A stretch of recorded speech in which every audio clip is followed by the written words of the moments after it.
Entre le tennis et le squash, le padel se pratique en double sur un terrain de 10 mètres de large et 20 mètres de long avec des parois vitrées et grillagées avec lesquelles on peut jouer.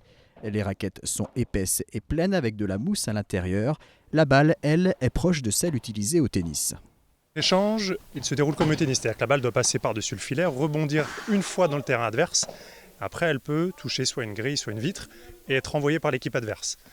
Le principe pour marquer le point, soit on réussit à faire rebondir la balle dans le terrain adverse et la balle sort du court, ou elle double de rebond, ou alors il y a une faute commise par l'adversaire de rebond où la balle est mise dans le filet. 3 structures de padel existent aujourd'hui en Vendée, aux Essarts, à Noirmoutier et à Saint-Jean-de-Mont, où 2 terrains ont été installés en 2020. Un nouveau sport qui a d'abord attiré les joueurs et les joueuses de tennis avant de séduire des sportifs en tout genre. Le plaisir est au rendez-vous avec des échanges assez longs car la balle ne sort pas du terrain et c'est un sport de raquette plus accessible que le tennis. Déjà, l'espace est plus petit, la raquette est proche de la main et surtout, il n'y a pas le service. Donc le service, c'est vraiment une difficulté pour les jeunes et les moins jeunes au tennis. Là, on engage en dessous la hanche. Finalement, on peut faire des échanges dès le premier jour au padel, alors qu'au tennis, c'est plus difficile quand même. Ici, les gens prennent le pli, ils sont encore en phase de découverte un petit peu. On est une 60aine d'adhérents au club et voilà, avec les tournois sont remplis, donc c'est plutôt une bonne affaire pour le club.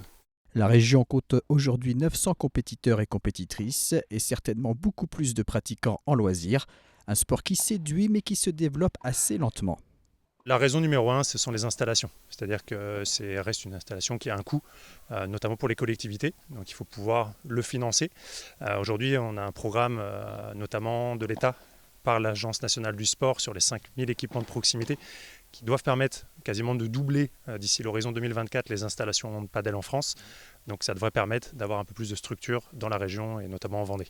Le club de Saint-Jean-de-Mont propose différents événements pour promouvoir la discipline et notamment des animations découvertes chaque vendredi soir.